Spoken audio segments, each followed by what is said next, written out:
আজকের গল্প বিভূতিভূষণ বন্দ্যোপাধ্যায়ের বাঘের মন্তর। বাইরে বেশ শীত সেদিন। রায় বাহাদুরের বাড়ির বৈঠকখানায় বসে বসে বেশ গল্প জমেছিল। আমরা অনেকেই ছিলাম। ঘন ঘন গরম চা ও ফুলুরি মুড়ি আসাতে আসর একেবারে সরগরম হয়ে উঠেছিল। রায়বাহাদুর অনুকূল মিত্র একজন মস্ত বড় শিকারী। আমরা কে তার কথা না শুনেছি। তার ঘরে ঢুকে চারিদিকে চেয়ে শুধু দেখব মরা বাঘ ও ভাল্লুকের চামড়া, বাঘের মুখ, ভালুকের মুখ বাঁধানো। ঘরগুলো দেখে মনে হয় ট্যাক্সিডার্মিস্টের কারখানায় বুঝে এসে পড়লাম। কিন্তু সেদিন আর একজন লম্বা মতো প্রৌঢ় ব্যক্তিকে রায়বাহাদুরের অতি কাছে বসে থাকতে দেখে ও শিকার সম্বন্ধে দু একটা কথা বলতে শুনে বেশ অবাক হয়ে গেলাম। রায়বাহাদুরের সামনে শিকারের কথা বলে এমন লোক তো আজও দেখিনি। যে অনুকূল মিত্র জীবনে 30টি রয়্যাল বেঙ্গল, 15টি লেপার্ড মেরেছেন, ভাল্লুক ও বুনো শুয়োরের তো লেখা জোখা নেই।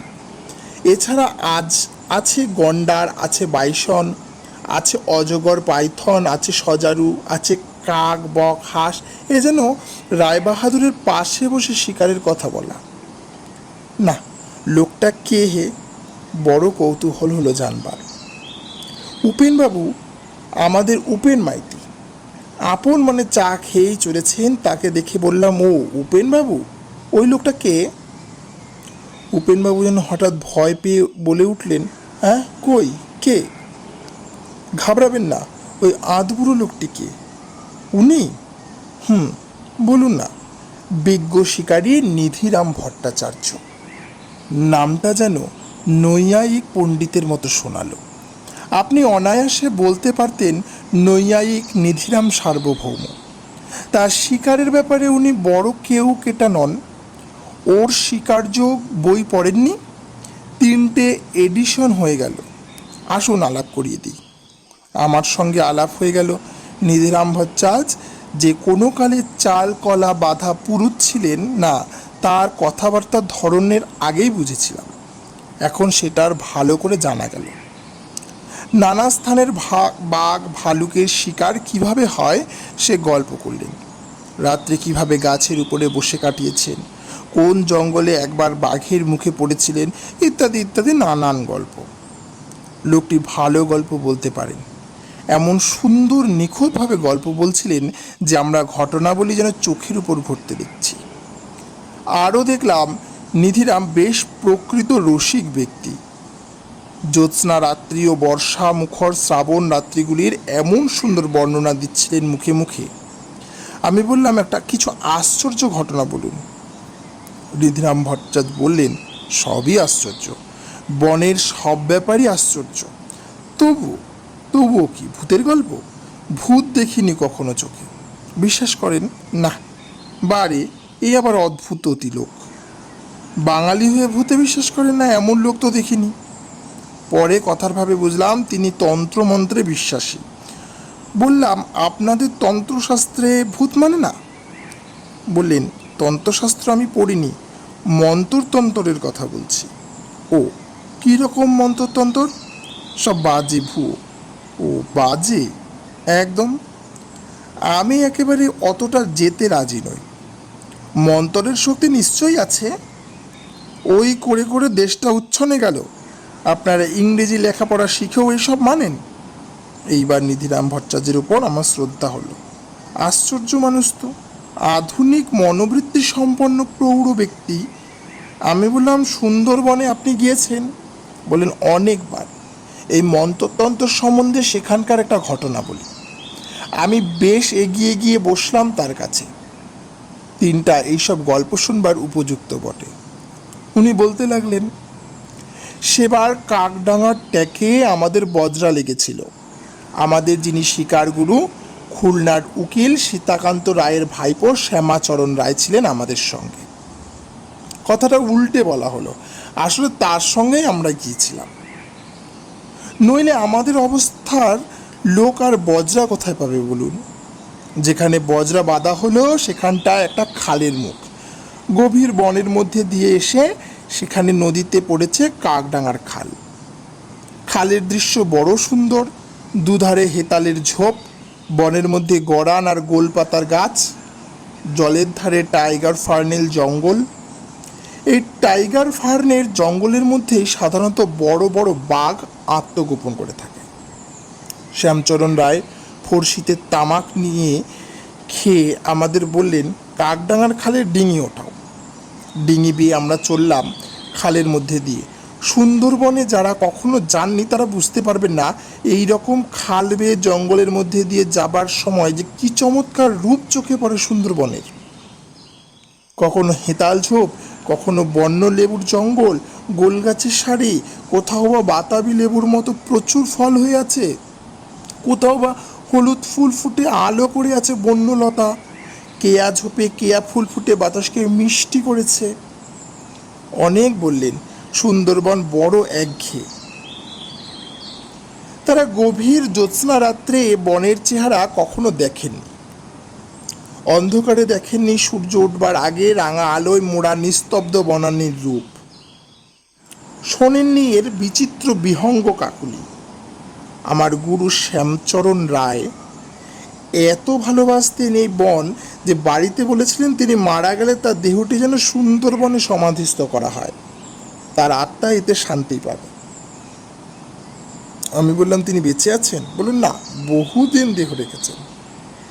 দেহ কি সমাধিস্থ করা হয়েছিল বনের মধ্যে? বললাম, না, হিন্দুর দেহ সমাধিস্থ করা নিয়ে গোলমাল হয় সমাজে, তাই হয়নি। বড় দুঃখের কথা। তারপর বলুন, শুনুন তারপর। কিন্তু একটা কথা, সবটা শেষ হয়ে না গেলে কোনো প্রতিবাদ করতে পারবেন না। বেশ, বলুন। নিধিরামবাবু ভালোভাবে তামাক টেনে দম নিয়ে অনেকখানি ধোয়া ছেড়ে তারপর আবার বলতে লাগলেন, অনেক দূর চলে গেলাম খাল বেয়ে। সত্যি কথা বলতে কি, শিকার করার নেশার চেয়েও এই ঘন বনভূমির দৃশ্য আমাকে পেয়ে বসেছিল। যখন প্রায় মাইল খানেকেরও বেশি চলে গিয়েছি নদী থেকে, তখন খালের ধারের বন ঝোপের মধ্যে কে যেন বলে উঠল, বাবু, ও বাবুরা। আমরা চমকে উঠলাম। ডিঙির হিন্দু মাঝি বলে উঠল, রাম রাম। শ্যামাচরণ রায় গলা উঁচু করে ডাঙার দিকে চেয়ে বলে, না, চুপ করো সবাই, কে ওখানে? ক্ষীণ স্বরে কে বললে, বাবু, আমি। কে তুমি? কোথায় তুমি? সামনে বেরিয়ে এসো। এই যে বাবু, আমি হেতাল ঝোপের পাশেই বসে। সত্যি এতক্ষণ লোকটাকে দেখতে না পাওয়ায় দরুন ওর স্বর অশরীরীর কণ্ঠ নিঃসৃত হলে ভ্রম হচ্ছিল বটে। একবার লোকটাকে সবাই দেখতে পেলে ওই তো বসে আছে হেতাল ঝোপের ডাইনে। ওকে আগেও দেখা গিয়েছিল। এবার বুঝলাম, কিন্তু আলো ছায়ার জঙ্গলের মধ্যে দিয়ে ওকে গাছের কাটা গুড়ির মতো দেখাচ্ছিল। আমরা দস্তর মতো অবাক হয়ে গেছিলাম ওকে এখানে একা বসে থাকতে দেখে। সুন্দরবনের সঙ্গে যাদের পরিচয় আছে তারা বুঝবেন এরকম বনের মধ্যে একা বসে থাকতে বাতুলেও ভয় পায়। শ্যামাচরণ রায় বললেন, ও বেশ, তা ওখানে কি করছো? বাবু, হেতালের ফল খাচ্ছিলাম, বড্ড খিদে পেয়েছে। গরিব লোক, কথাটা ঠিক জবাব হলো না। খিদে পাওয়া তো শরীরের ধর্ম, সেটা আশ্চর্যের ব্যাপার নয়। এই জঙ্গলে ঢুকলে পাকা কুল ছাড়া যে আর কিছু খাবার পাওয়া যায় না তাও ঠিক, কিন্তু তুমি এখানে এলে কি করে? বাবু, আমি ফকির মানুষ, ভয় ডর করলে আমাদের চলে। আমারে একটু নৌকায় তুলে নেবেন বাবু? কাল রনঘাটের ট্যাকি আমাকে নাবিয়ে দিলে হেঁটে পীরের দরগায় গিয়ে রাত কাটিয়ে কাল সকালে বাড়ি যাব। নেবেন বাবু? তোমার বাড়ি সেখানে? কাল রণঘাটের কাছে মানিক সেনের পাড়ায়। শ্যামচরণবাবু কিছু বলার আগে আমাদের ডিঙির মাঝি দুজন আপত্তি জানিয়ে বললেন, নেবেন না বাবু। ডিঙির নিয়ম জানেন তো? সুন্দরবনের চলতি ডিঙিতে পথের লোক তুললে সে বড্ড অপয়া। বাবু যাচ্ছেন যখন একটা শুভ কাজে। শ্যামচরণ রেগে বললেন, তোদের কি বুদ্ধি? কেন বাবু? আমার শিকার হোক আর না হোক, ওকে এখানে ফেলে যাব বাঘের মুখে? নিয়ে চল ওকে। আর এরপরে কি কথা চলবে? ডিঙি থামিয়ে তাকে উঠিয়ে নেওয়া হলো। আমাদের মনে হলো লোকটা একজন ফকির। সাজসজ্জা দেখে অন্তত তাই আমাদের মনে হয়েছিল। হিন্দু কি মুসলিম বাইরের সাজ দেখে বোঝা শক্ত। আমরা চুপ করে আছি। শ্যামাচরণ রায় বললেন, কি সাধনা? বাঘ আনবার মন্ত্র জানি কি না, তার সাধনা। আমি বললাম, সেটা আবার কি? আছে বাবু, আমার গুরু আমায় শিখিয়েছেন। শ্যামাচরণ বললেন, হাড়ির মধ্যে মুখ দিয়ে ডাকো? না বাবু, মন্তরে বাঘ আসবে। আমরা শিকার করতে চলেছি, তুমি বাঘ এনে দিতে পারলে 10 টাকা বকশিস পাবে। বাবু, আপনার দয়া, ফাঁকি দেবার চেষ্টা করবে না। ও কথায় বলবেন না বাবু। লোকটাকে আমরা ততক্ষণে সবাই ঘিরে বসেছি। শ্যামাচরণ বাবু বললেন, সুন্দরবনে একজন লোক আছে যারা শিকারির সামনে বাঘ হাজির করে পয়সা রোজগার করে। তারা তো হাড়ির মধ্যে মুখ দিয়ে ডাকে, জানি। তুমি সে দলের নও?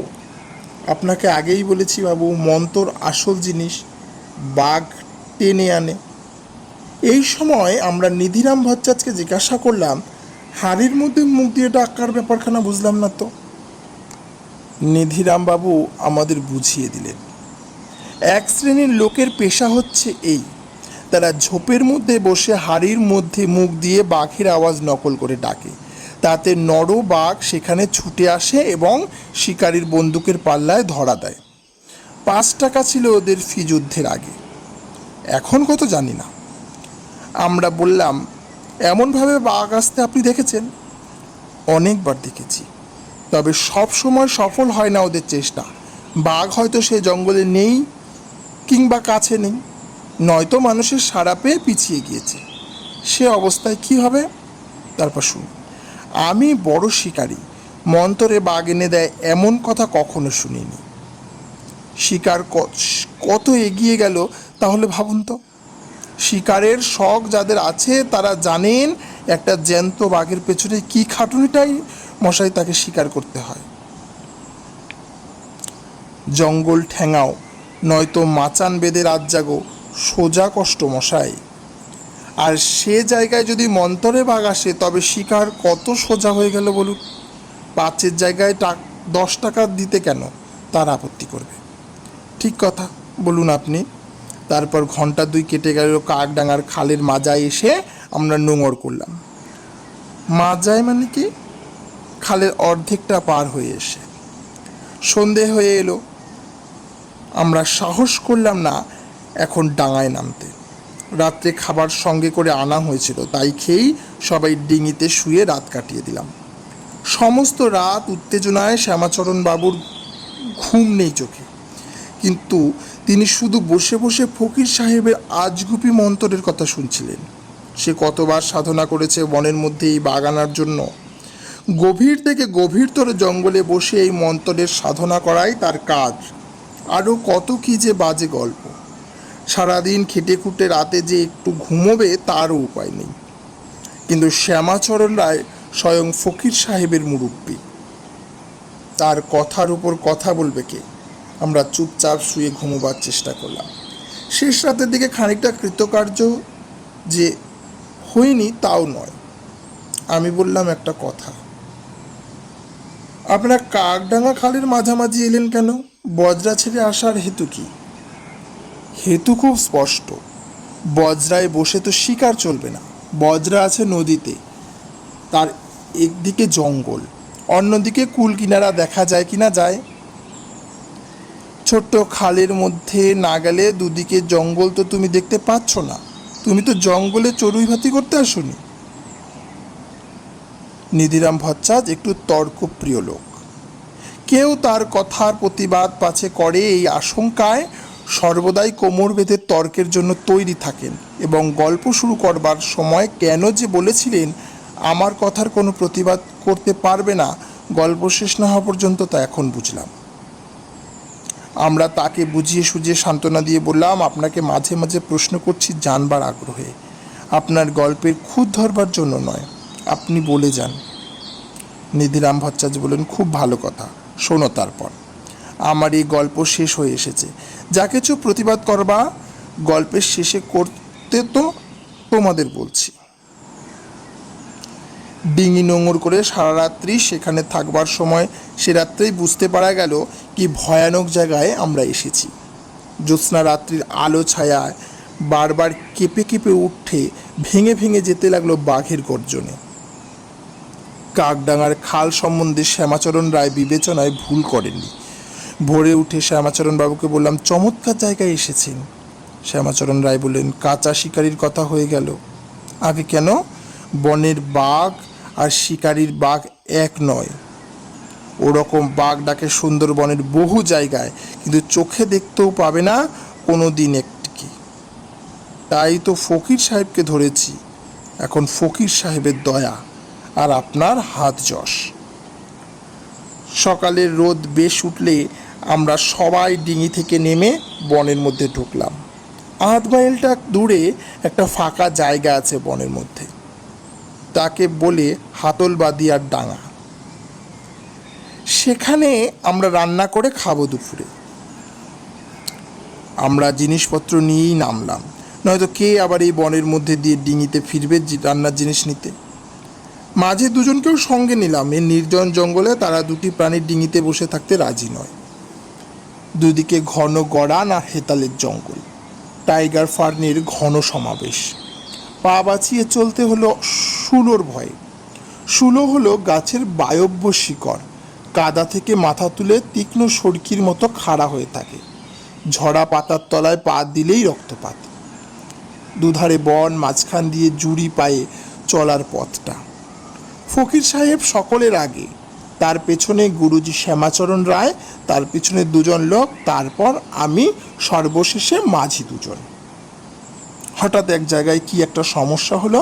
শ্যামাচরণ বাবু ও লোক দুজনকে চমকে দাঁড়িয়ে গেল। আমি একটু অন্যমনস্ক হয়েছিলাম, ব্যাপারটা না বুঝতে পেরে এগিয়ে গেলাম। বললাম, কি হলো, থামলেন যে? সেই সময় নজর পড়ল দলের পুরো ভাগের ফকির সাহেব ছিলেন, তিনি নেই। বলতে যাচ্ছি, ফকির সাহেব বুঝি?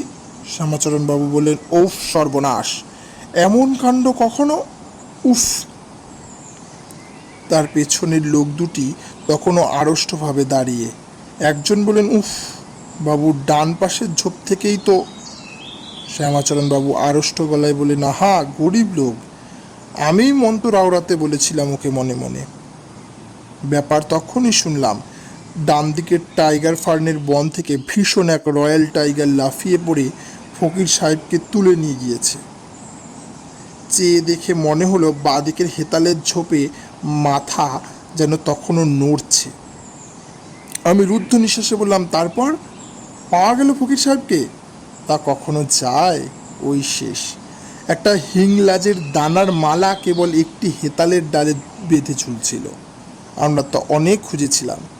শ্যামাচরণ রায় বড় শিকারী, বাঘের ধরন ধারণ তাক বাঘ অনেক কিছু জানেন, কিছুই করতে পারলেন না। নামও জানি নে ফকির সাহেবের, যে কাউকে কোথায় খবর দেব। আমার গুরুজি শ্যামাচরণ রায় বলতেন, লোকটি সত্যিই গুণী ছিলেন। মন্তরের জেরে বাঘ আকর্ষণ সে ঠিকই করেছিল, আমার অসতর্কতায় মারা পড়ল। বাঘকে আকর্ষণ করতেই শিখেছিল, বাঘের হাত থেকে বাঁচার মন্ত্র তো শেখেনি। অপরাহ্নের দিকে আমরা খোঁজাখুঁজি শেষ করে কাকডাঙ্গার খাল বেয়ে বজরা ধরলাম নদীতে।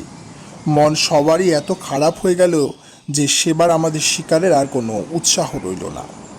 শ্যামাচরণ বাবুকে একটা কথা আমি জিজ্ঞাসা করেছিলাম, গুরুজি, ফকির সাহেবকে দলে আগে আগে যেতে কে বলেছিল? আপনি তো জানেন নিরস্ত্র অবস্থায় আগে আগে ওভাবে যেতে নেই। শ্যামাচরণ রায় বলেছিলেন, বিশ্বাস করিনি, যে বোগাস বলে ভেবেছিলাম তোমাদের মতো। তো বন্ধুরা, গল্পটি শোনার জন্য আপনাকে অনেক ধন্যবাদ। যদি গল্পটি আপনার ভালো লেগে থাকে তাহলে লাইক বাটনে ক্লিক করে আপনার ভালো লাগার ছাপ রাখুন। আর কমেন্টে জানান আপনার গল্পটি কেমন লাগলো। আর এখনও যদি সাবস্ক্রাইব না করে থাকেন তাহলে সাবস্ক্রাইব বাটনে ক্লিক করুন আর গল্পটি বন্ধুদের কাছে শেয়ার করতে ভুলবেন না। ধন্যবাদ।